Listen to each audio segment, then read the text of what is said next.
I do see a lot of familiar faces here and also some new ones. So welcome and welcome back, everyone.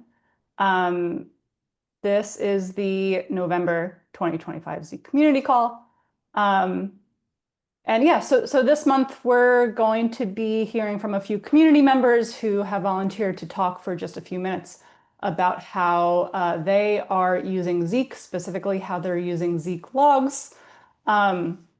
Last month, we tested out this new initiative over on the Zeek Slack workspace, where we're focusing on a new topic every month, and we're inviting everyone kind of in the Zeek community to share their experience, share their user story, their use case as it relates to that topic. This is just kind of a fun way for people to share what they're working on, share what they've learned, and hopefully we can get some good discussions going amongst community members. So that's kind of the context for the presentations today. So I would invite Fong, if you want to go ahead first and kind of share your use case for Zeek logs. Sure, yes. Hi, everyone. I'm Phương Cao here with Professor Ravi Iyer, and we will have just a few slides to talk about our experience with Zeek. Can you see our screen? Yes, looks great. Okay, great. Why don't you go ahead? Okay, yes. So yeah, I have been working with Professor Iyer in both of us at NCSA. We have been working with Bro and Zeek for probably more than 10 years. And we have done a lot of data and measurement focusing on security with Zeek. Um, so in my part, I look at the security measurement at the high performance networking facility, and NCSA is at the junction point. It's a very good vantage point for us to see the metadata of the network traffic across the United States. Professor Iyer is a professor in engineering at the University of Illinois. He worked on reliability, trustworthiness of critical infrastructure, including power grid, health analytics, and surgical robot. So naturally, the two areas of the work here are very much intertwined, and Zeek is a very important tool for us to run our research. So Yeah. So, we started with when it was called Bro and open. And what we did was we used the alerts and working with and Fong and Ashish and others, we worked with the operational team to go and analyze incidents that happened and how they related to the alerts that Zeek Zeek or Bro at the time was generating.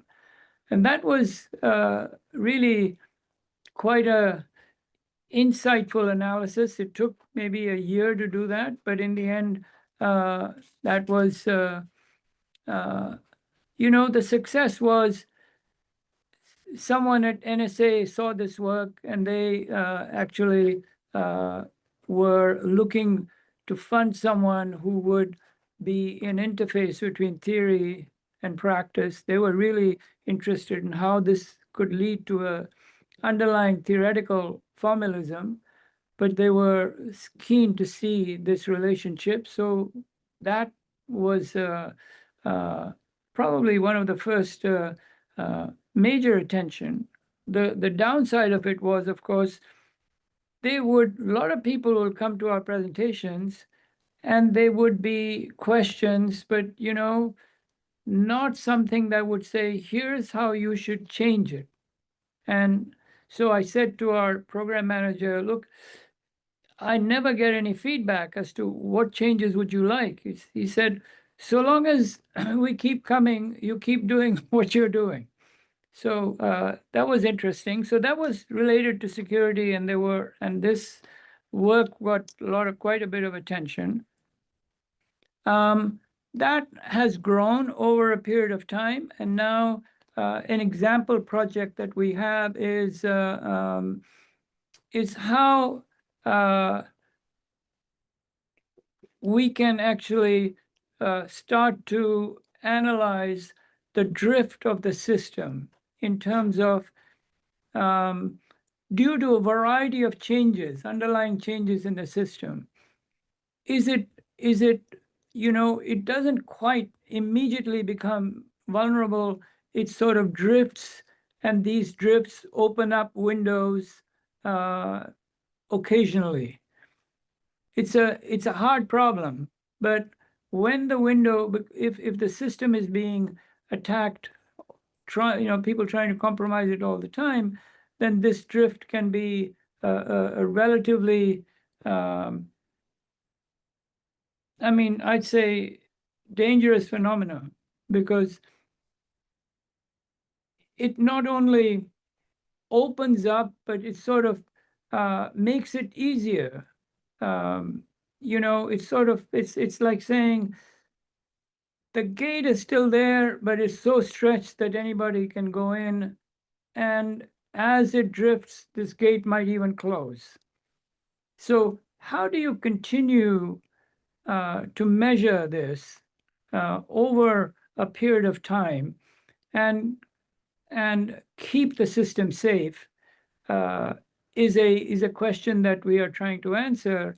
And our approach is, can I really learn about how the system is drifting and how it's creating partial holes? And if I know that, then we might be able to predict when these things are starting to occur and take, mitigating actions. So that's an example. Fong has actually constructed, maybe you should take over at this point. Yeah, because he's constructed a nice test bed Sure, to study this and other phenomena. sure. And Zeek is the major tool of choice here. Sure, yes, thank you. So this slide show what we did in the past with the data analysis with the SCADA protocol. And at the present, we are using Zeek to build a security data lake, because we operate in an open science environment, and allow different people to plug into the attack detection model in our data lake. So it is not just a historical snapshot, but also a live network traffic, that they can test for whether they built a model a year ago, whether the model would work today because of the different drift in terms of characteristic in the network.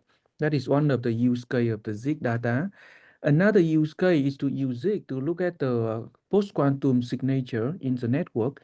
And I know that Zeek team is also looking at that.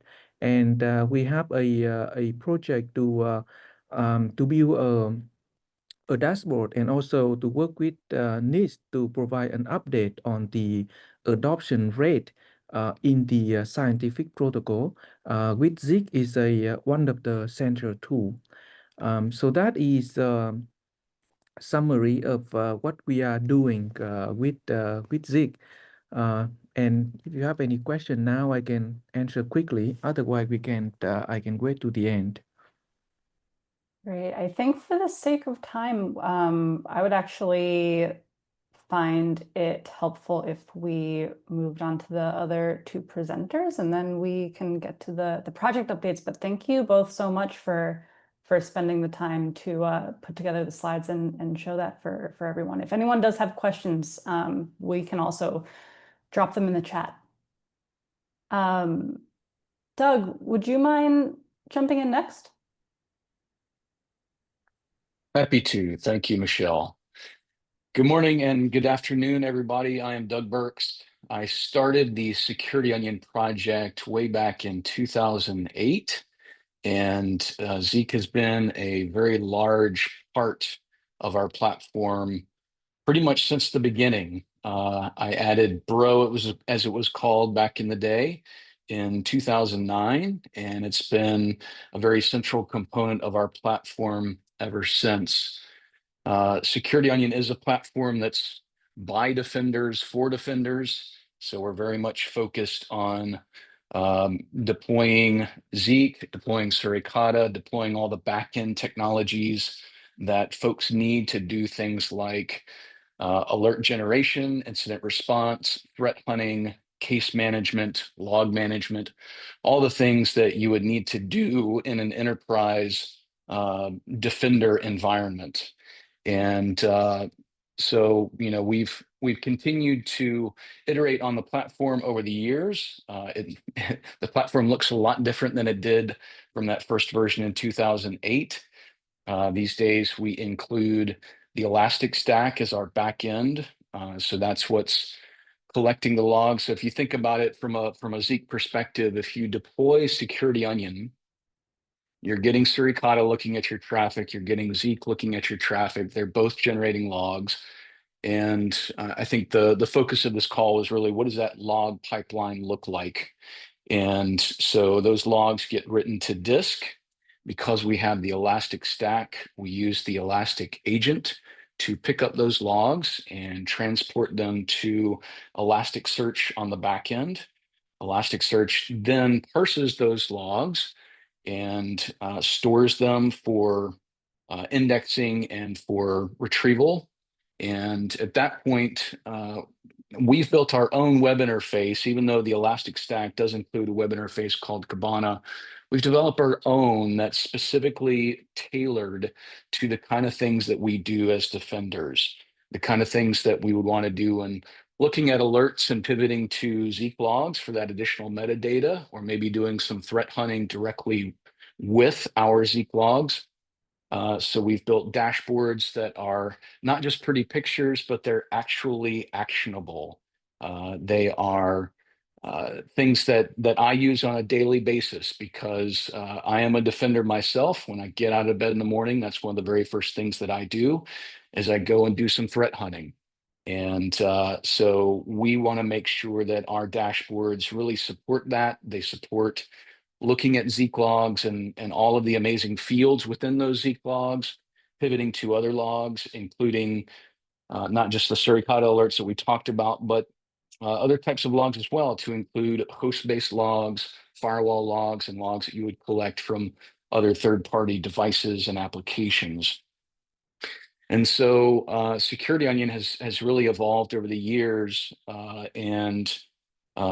but Zeek is still at the very core of what we do, and we're very happy to be a part of the Zeek community. We appreciate that Zeek is still free and open source, and that we have this good relationship between the Zeek community and the Security Onion community.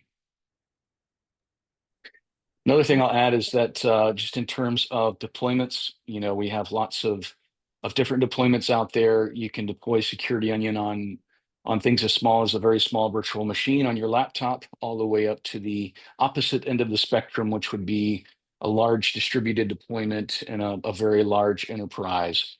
We're currently deploying Security Onion to all kinds of different networks, whether it be traditional IT networks or operational networks like ICS and SCADA environments, as folks mentioned earlier. We have internet connected deployments and air gap deployments as well. So Security Onion really kind of enables folks to deploy Zeek to lots of different environments. And it's really a fantastic tool that, again, we're very happy to be a part of the Zeek community. Thanks so much, Doug. Christian, I saw Absolutely. you come off mute. Oh, yeah, there's a lot that I could say right now, but I just wanted to thank you, Doug, for your involvement, particularly in the security group, because I think more than anyone else, I think you keep us on our toes when releases come out and whether there's still going to be a patch release here and there, and it's pretty Yes, awesome. I'm that guy. I'm that guy who's Exactly. constantly. Yep, that's me. But it's really But- good. So thank you. We Awesome. really do try to make sure that we are keeping up with every single component that is a part of our platform, and making sure that we are pushing the latest and greatest stable versions of software that are out there. And we want to make sure that we take care of our community, because our community is your community, and we want to take care of both of our communities at the same time. And so the last thing that we ever want is for somebody to have some kind of security incident because they were running an old version of a piece of software. So we're very diligent about making sure that all of the components in our platform, all the way from the bottom of the stack to the top of the stack, they're all on the latest versions of the stable releases. Do you ever find, if I can ask one quick question, do you ever find that our long-term support is long-term enough or not long-term enough? Do you have any takes on this? We sometimes get requests that our long-term support should be, you know, more than a year, but we find it sort of a trade-off of what we can stem versus what we can, you know, offer. Sort of tricky. Yeah, that's a good question, and it is definitely a trade-off there. And I think in our experience, that 1 year-ish time frame has been pretty good. We've been able to kind of keep track of that and keep on the latest LTS version. We're actually in the process right now of moving from Zeek 7 to Zeek 8, and so we're excited about that move. So I think as a whole, I think that process has worked pretty well for us. Okay. Yep. Great to hear. Thank you. Good timing on your end, because then you're probably done with that migration sort of just in time for 8.1 in around December. So very cool. Thank you. Yep. Awesome. Thanks again, Doug. All right, last community presenter is going to be Ryan. Ryan, you with us? Hey everyone, Ryan McDonald here. I'm from Victoria, British Columbia. I can give you a little bit of context about our implementation. So down in the US, you have about 7,000 universities, about half of those public and half private. Up here in Canada, we have about 250. Almost all of those are public institutions. And what the Canadian government decided to do, rather than try to have 250, supercomputing centers to offer up 5 sites, 5 opportunities for universities to make proposals to the government to host supercomputing and cloud infrastructure. And so my institution is one of those 5. The University of Victoria hosts what's called the Community Cloud. So instead of traditional supercomputers, we host an OpenStack-based community cloud that allows researchers across the country to create virtual machines and to work in our cloud environment. And so to support that, we have a very large data network. We have 100 megabits per second.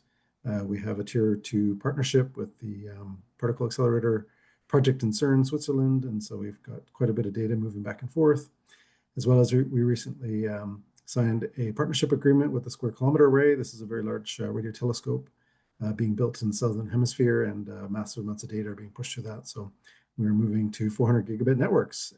And we use Zeek for network observability. So we have a Zeek cluster presently.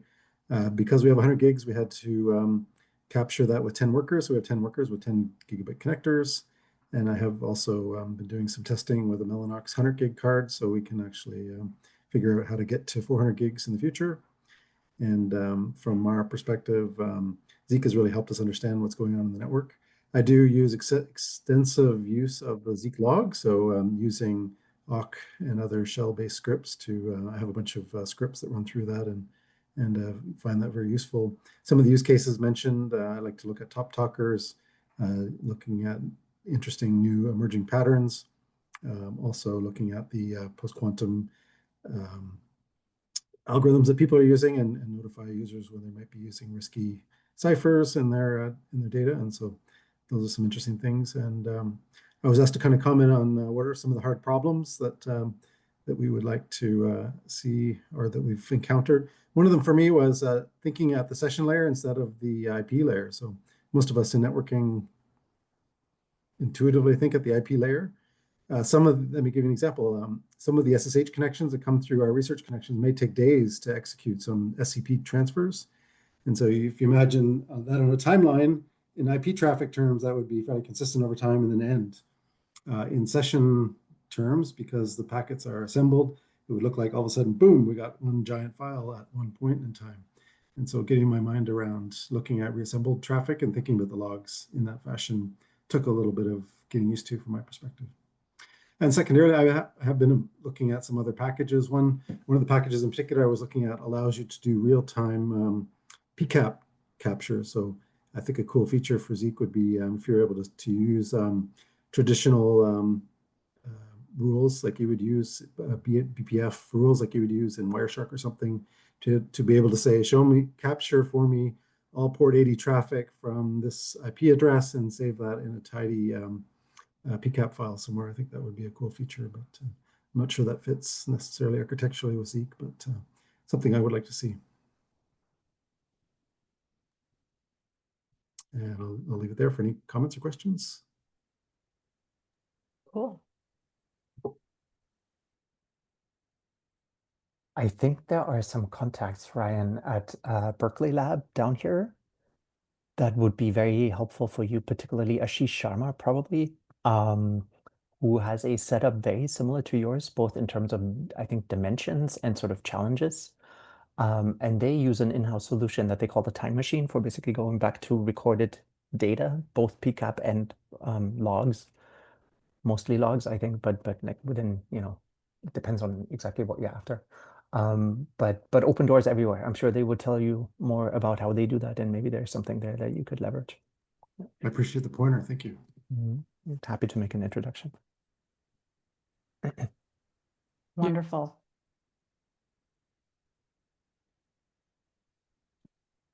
Yeah, I just want to say I'm curious about the post-quantum adoption, but we can catch up later. Perfect. I think we're all in the same Slack message earlier, so you guys know how to kind of get in touch with other questions. All right. Thank you guys for spending the time to kind of walk us through all of that. I really appreciate it. For those who've been watching or tuning into these calls over the last couple of months, I'm excited about getting more community members involved and kind of just sharing information like this. I think it's a really great way to kind of just learn and see what others are doing. All right, we're going to do just a couple of quick project updates and reminders. Christian, do you mind jumping in first with just some technical updates? Yeah, sure. Thank you, Michelle. So that's going to be pretty quick today. So our work on the 8.1 release is continuing. This is still slated to go out around December, mid-December, most likely, before everybody's sort of off on their breaks.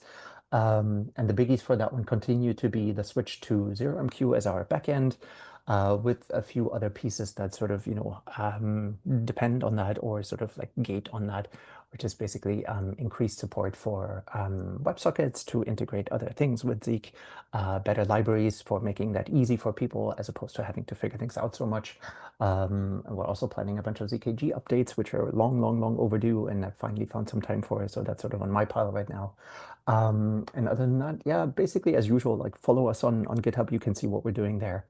And in terms of release updates, I think as I spoke earlier, Tim was cranking the release dial and just released 8.04, which has a couple of bug fixes, no security issues, I believe, but just a handful of bugs that came up over the last few weeks. One was in XAMPP, one was in our dictionary implementation, which surfaced if you copied a set and then modified specific things in the copy, like lots of details there. But long story short, upgrade if you can. If you're on the 8.0 train, should be a pretty straightforward bump. And I think, yeah, I believe that's all I have for you today. Thank you, guys. Thanks, Christian. Let's see. Fatima, do you mind jumping in with any training updates or anything else on your end? Sure. Thanks, Michelle. So just a quick update on our recent in-person Zeek training event that happened at NSF last month. So we had our introduction to Zeek training, the all-day long training. We offered it in person on 20th of October. I think the training was recorded by NSF. If people would be interested to see the online recording, I can request and see if NSF is going to post that 8-hour worth of training on their website. Once I get the link, I can definitely share. But apart from the recording part, all the resources are there, free, online. We can put the link in the description in one of the Slack channels, maybe in the training where you can find the resources if you guys were not able to attend in person. And if you guys would like to follow the training, we have our updated slide deck for this year's training, as well as all the material that we used during the training, posted on our GitHub Zeek training repository. So it's easy to follow.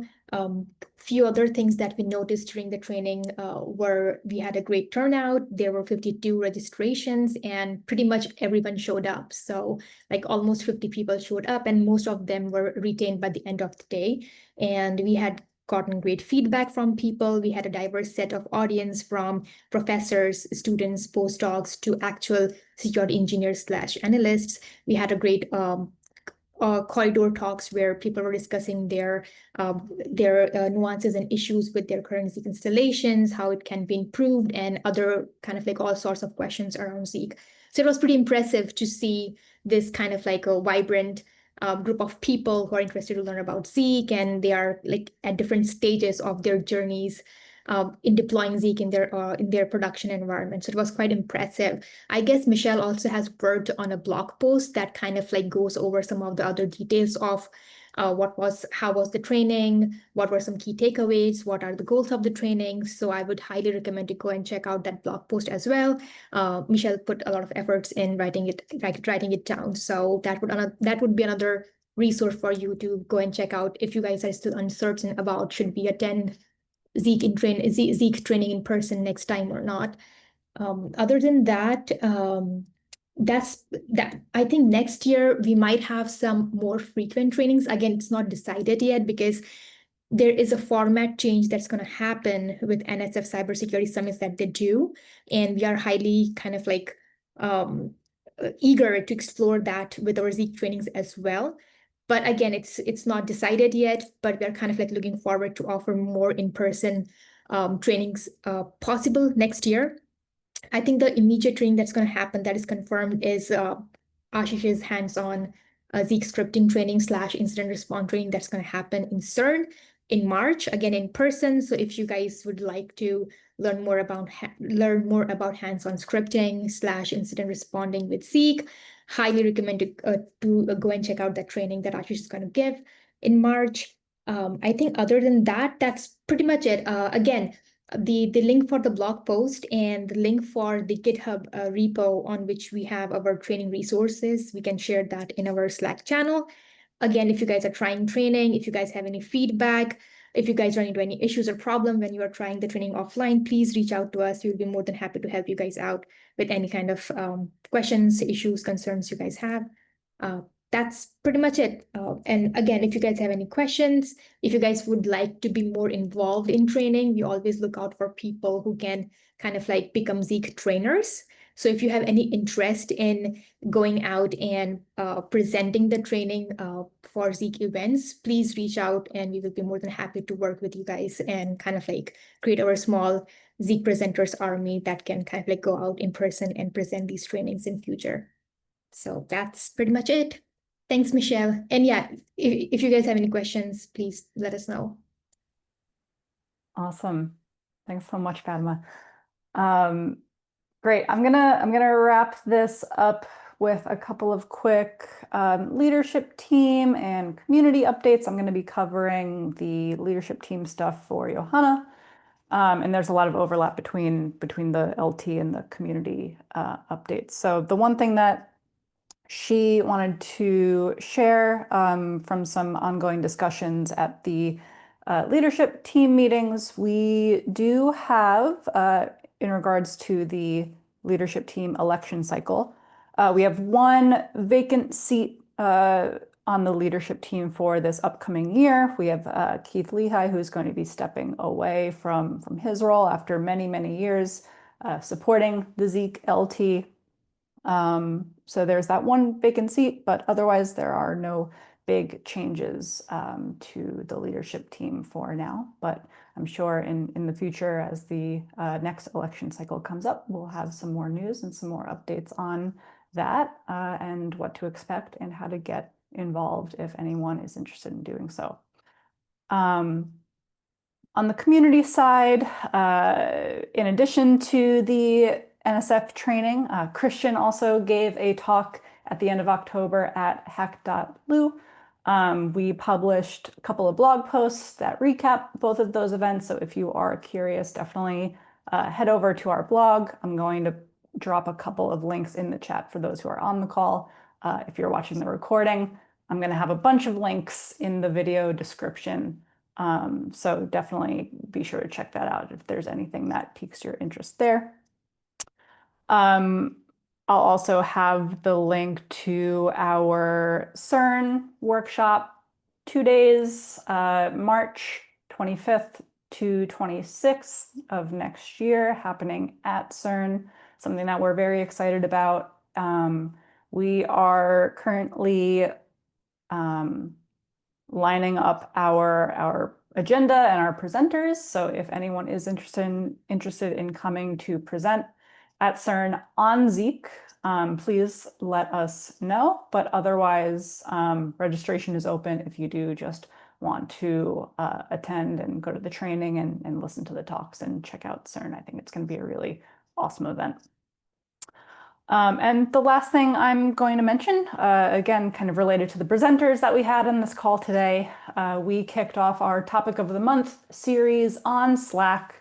And I published a blog post this morning that kind of recapped October, which was all about Zeek logs. So you can check out that on the blog.